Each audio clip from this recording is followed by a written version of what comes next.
اعوذ باللہ من الشیطان الرجیم بسم اللہ الرحمن الرحیم۔ ناظرین، حالات، واقعات، حکایات، مشاہدات اس بات پر شاہد ہیں کہ جب کسی بھی نعمت کی کوئی قدر نہ کی جائے نا تو وہ نعمت اس بندے سے چھین لی جاتی ہے اور وہ کفِ افسوس ملنے لگتا ہے۔ اس لیے کہتے ہیں کہ ہر نعمت کے مل جانے کے اوپر خدا کا شکر ادا کریں، کیونکہ اللہ تبارک و تعالیٰ نے ہمیں شکر ادا کرنے کا حکم دیا۔ قرآن کے اندر اللہ پاک ارشاد فرماتا ہے کہ لَإِن شَكَرْتُمْ لَأَزِيدَنَّكُمْ، کہ اگر تم میرا شکر ادا کرو گے تو میں اس نعمت میں اضافہ فرما دوں گا۔ اگر ہم نعمتوں کے حوالے سے بات کریں تو نعمتوں کے حوالے سے قرآن کہتا ہے کہ وَإِن تَعُدُّوا نِعْمَةَ اللَّهِ لَا تُحْصُوهَا، کہ اگر تم اس کی نعمت کا شمار کرنا چاہو تو کبھی بھی نہیں کر سکتے۔ اللہ تعالیٰ کی بے شمار نعمتیں ہیں، اور سب سے بڑی نعمت میں آپ کو بتاؤں کہ اللہ تبارک و تعالیٰ نے ہمیں انسان بنایا ہے، کوئی درندہ یا جانور نہیں بنایا، کوئی حیوان نہیں بنایا، کوئی پرندہ نہیں بنا دیا، کوئی جو ہے نا وہ جو عجیب یا کیڑا مکوڑا نہیں بنا دیا۔ یہ کتنی بڑی نعمت ہے نا۔ اور اس احسان کے اوپر دوسرا احسان اللہ تعالیٰ نے یہ فرمایا کہ ہمیں آنکھیں عطا کی، ہمیں کان عطا کیے، ہمیں جو ہے نا وہ زبان عطا کی، ہاتھ پاؤں صحیح سلامت ہیں، سوچنے سمجھنے کی صلاحیت عطا کی، حق اور باطل کے درمیان میں فرق کرنے کی ایبیلٹی عطا کی۔ اور یہ تمام کی تمام نعمتیں اس کے مل جانے کے اوپر بھی ہمارے اوپر واجب ہے کہ ہم اللہ رب العزت کا ہر وقت، ہر لمحہ، ہر لحظہ شکر ادا کریں۔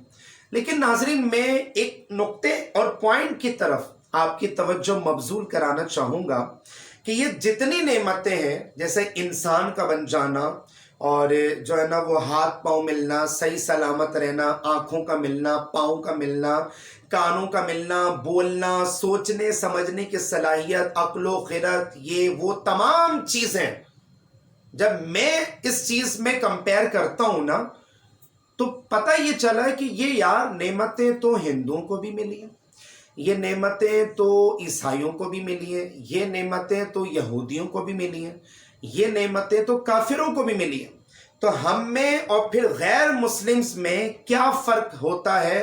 تو میں آپ کو بتا دوں کہ سب سے بڑی نعمت ایک مسلمان کے لیے جو ہے نا، یہ نعمتیں تو ہیں ہاتھ پاؤں، زندگی کا ملنا، اور پھر انسان کا بننا، اور پھر اشرف المخلوقات کے اندر ہمارا کریٹ کیا جانا، یہ نعمتیں تو ہیں اور بلا شبہ ہیں، بے شک ہیں، اور ڈیفینیٹلی یہ نعمتیں ہیں۔ لیکن ایک مسلمان اور ایک مومن ہونے کی حیثیت سے ہماری سب سے بڑی نعمت ہمارا ایمان ہے، ہمارا اسلام ہے۔ اور ناظرین، کبھی آپ نے یہ چیز نوٹ کی ہے کہ یہ آخر ایمان ملا تو کس کے صدقے میں ملا؟ یہ جو اسلام ملا تو کس کے صدقے میں ملا؟ زمانے جاہلیت میں کیا کچھ نہیں ہوتا تھا۔ کتابوں میں، تاریخ کی کتابوں میں لکھا ہے، جو آپ لوگوں نے بھی پڑھا ہوگا، کہ دو گھوڑوں کی ریس ہو رہی ہے اور ذرا سا گھوڑا اگر آگے پیچھے ہوتا ہے تو اس کے اوپر بھی جنگ چھڑ جایا کرتی تھی، جو نسل در نسل وہ جنگیں چلا کرتی۔ تو میں کہتا ہوں اسلام آیا، اور یہ اسلام کس کے صدقے ملا؟ کبھی آپ نے نوٹ کیا کہ رسول اللہ کے صدقے ملا نا؟ ایمان ملا رسول اللہ کے صدقے میں ملا، اور قرآن ملا رسول اللہ کے صدقے میں ملا، اور میں کہتا ہوں کہ رحمان ملا تو بھی رسول اللہ صلی اللہ علیہ وسلم کے صدقے میں ملا۔ ورنہ ناظرین، دنیا جانتی ہے کہ دنیا، یہاں کے رہنے والے لوگ بتوں کی عبادت کرنے میں مصروف، کوئی چاند کی عبادت کر رہا ہے، کوئی سورج کی عبادت کر رہا ہے، کوئی درختوں کی عبادت کر رہا ہے۔ میرے نبی دنیا میں تشریف لے کر آئے، انہوں نے اپنی انگلی سے چاند کے جب دو ٹکڑے کیا نا، بڑی توجہ چاہوں گا میں ایک ایک لفظ کے اوپر، جو میں آپ کو پوائنٹ کی بات سمجھانا چاہوں۔ میرے نبی نے جب اپنی انگلی کے اشارے سے چاند کے دو ٹکڑے کیے تو ناظرین، چاند اس بات کی دلیل بن گیا کہ میں خدا نہیں ہوں۔ اگر میں خدا ہوتا نا تو محمد رسول اللہ صلی اللہ علیہ وسلم، جو اللہ کے خاص بندے اور رسول ہیں، ان کی انگلی کے اشارے سے میں چاند کے دو ٹکڑے نہیں ہوا ہوتا۔ تو دلیل ثابت ہو گئی۔ میرے آقا صلی اللہ علیہ وسلم نے ڈوبے ہوئے سورج کو واپس پلٹ کے نکالا اور حضرت علی کے لیے نماز کا وقت کر دیا، نماز عصر کا وقت کر دیا۔ تو ناظرین، سورج اس بات کی دلیل بنانا کہ لوگوں دیکھ لو، اگر میں خدا ہوتا تو محمد رسول اللہ صلی اللہ علیہ وسلم کے اشارے سے میں ڈوب کے پلٹ کے واپس نہیں آتا۔ میرے آقا نے جو ہے نا وہ درخت کو بلایا تو درخت چل کر آ گیا، تو درخت دلیل بن گیا کہ لوگوں میں عبادت کیے جانے کے لائق نہیں، میں خدا نہیں۔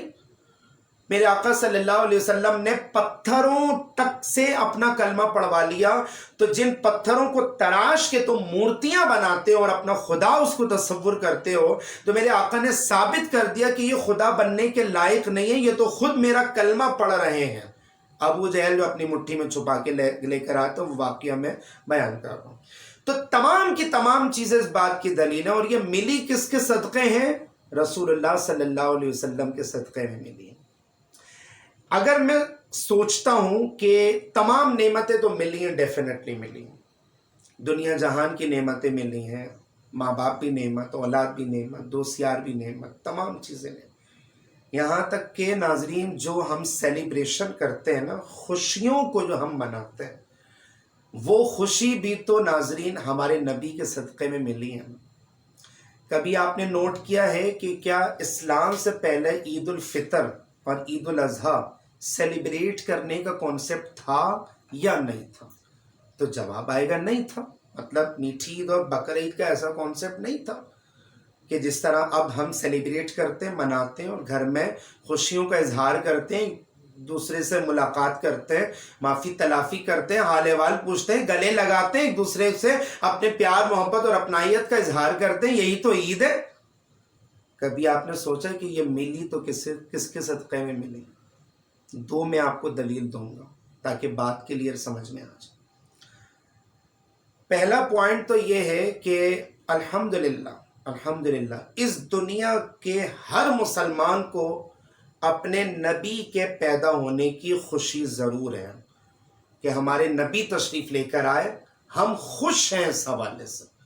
ناظرین یہی تو سیلیبریشن ہے، یہ خوشی تو ہے نا۔ مطلب آپ کو خوشی مسلمان ہونے کی حیثیت سے اس لیے بھی ہے نا کہ نبی آئے تو ایمان ملا، تو اسلام ملا، اگر نہیں آتے تو ڈیفینیٹلی نہیں ملتا نا۔ اور یہ جو دو عیدیں ہمیں ملی ہیں یہ بھی انہی کے صدقے میں ملی ہیں۔ اللہ کا قرآن کہتا قال عیسی ابن مریم اللہم ربنا انزل علینا مائدۃ من السماء تکون لنا عیدا لاولنا وآخرین۔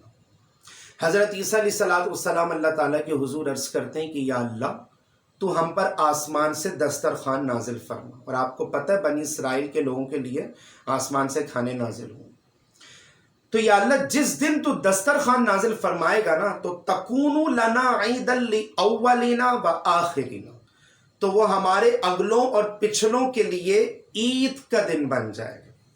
اس سے ثابت یہ ہوا کہ جب اللہ تعالیٰ کی جس دن کوئی خاص نعمت کا نزول ہو جائے نا تو آپ اس دن کی سیلیبریشن کو عید کے نام سے موسوم کر سکتے ہیں، مطلب اس میں شرعاً کوئی قباحت نہیں ہے۔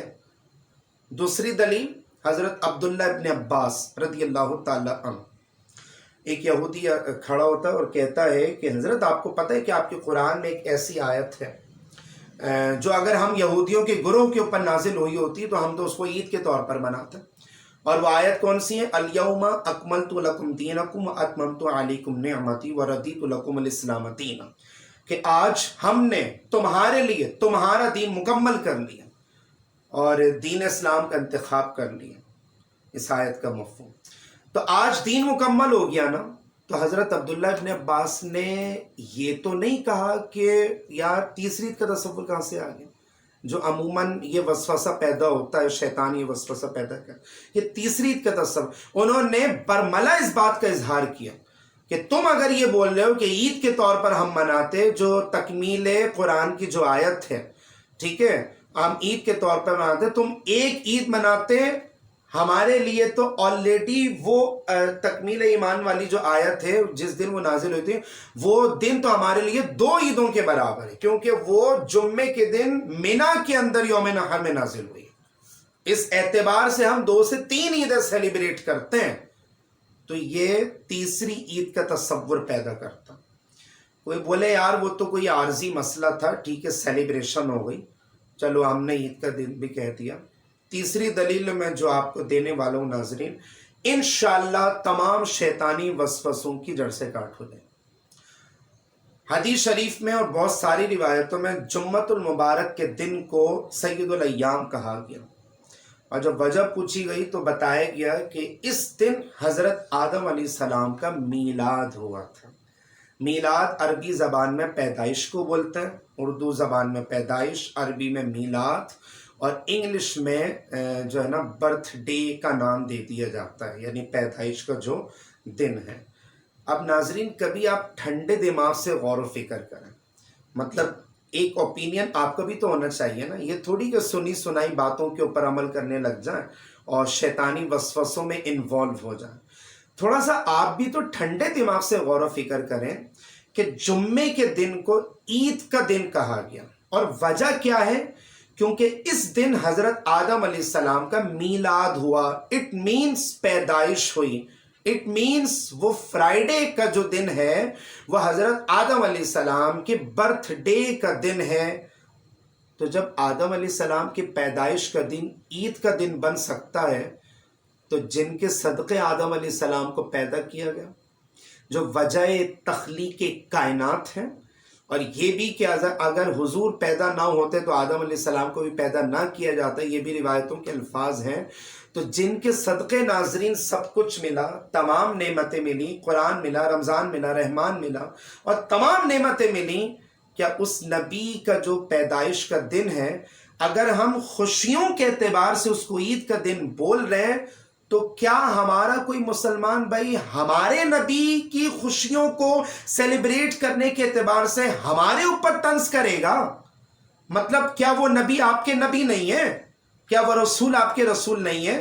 کیا وہ جو آقا آپ کی آقا نہیں ہے؟ کیا آپ کو ان کے پیدا ہونے کی خوشی نہیں ہے جو ہمیں خوشی ہے؟ کبھی ٹھنڈے دماغ سے اس بات کو سوچئے گا کہ کہیں یہ شیطانی وسوسہ تو کام نہیں کر رہا، کہ کہیں ہم بد مذہبوں کے ورغلانے میں تو نہیں آ رہے۔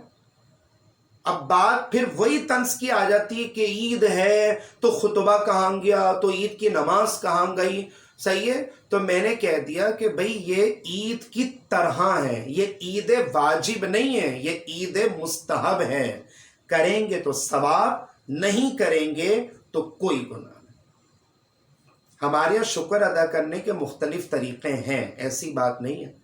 آپ قرآن خوانی کر کے بھی میلاد سیلیبریٹ کر سکتے ہیں، آپ نعت خوانی کر کے بھی میلاد سیلیبریٹ کر سکتے ہیں۔ آپ اس دن آپ کا کچھ بھی کرنے کا اگر دل نہیں کر رہا اور آپ چاہتے ہیں کہ میں یار نوافل پڑھ کے خدا کا شکر ادا کروں، یہ بھی ایک طرح سے میلاد سیلیبریٹ ہو گیا کہ آپ اپنی نبی کے پیدائش کی خوشی اللہ کے حضور سجدہ ریز ہو کر کے منا رہے ہیں۔ مختلف طریقے ہیں، اس لیے ہمیں طنز نہیں کرنا چاہیے یار، کیونکہ ہم سب مسلمان ہیں اور مسلمان آپس میں بھائی بھائی ہیں۔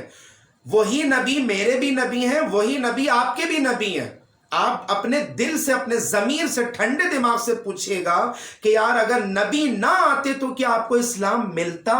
آپ کو ایمان ملتا؟ آپ کو رمضان ملتا؟ آپ کو قرآن ملتا؟ یا آپ کو رحمان ملتا، یعنی اللہ عز و جل آپ جو ہے نا وہ ملتا اور ایمان وغیرہ ملتا؟ تو جواب آئے گا ڈیفینیٹلی نہیں ملتا۔ کوشش کریں کہ یہ جو وسوسے آتے ہیں نا، لاہور شریف پڑھیں اور ایسے لوگوں کو پیار سے سمجھائیں کہ وہی نبی آپ کے بھی ہیں، وہی نبی ہمارے بھی ہیں۔ اولاد کے پیدا ہونے کی خوشی ہے نا، ہر کسی کو ہوتی ہے، اور جب اس کا سالگرہ کا دن آتا ہے، یوم پیدائش کا جب دن آتا ہے تو ڈیفینیٹلی ایک یادگار لمحہ ہوتا ہے نا۔ ٹھنڈے دماغ سے میری بات سوچیے گا، سمجھیے گا کہ ایک یادگار سا لمحہ ہوتا ہے نا کہ یار اللہ تعالیٰ نے اس دن مجھے اولاد کی نعمت عطا فرمائی، تو میں شکرانے کے طریقوں میں سے کوئی سا بھی طریقہ اختیار کر کے اللہ کا شکر ادا کروں۔ میں ڈونیشن دے کر بھی خدا کا شکر ادا کر سکتا ہوں، میں نفل پڑھ کے، میلاد کر کے، قرآن خوانی کر کے، نعت خوانی کر کے، میں غریبوں کو کھانا کھلا کے، میں شربت تقسیم کر کے، میں پانی پلا، الغرض کوئی سی بھی نیکی کر کے میں خدا کا شکر ادا کر سکتا ہوں۔ اس لیے ناظرین، میری آپ سے مؤدبانہ گزارش ہے، آپ لوگوں میں سے جو بھی میرا لیکچر سن رہا تو نبی، رسول، پیغمبر کے ان خوشیوں کے لمحات میں نا مسلمانوں پہ طنز نہیں کیا کرا۔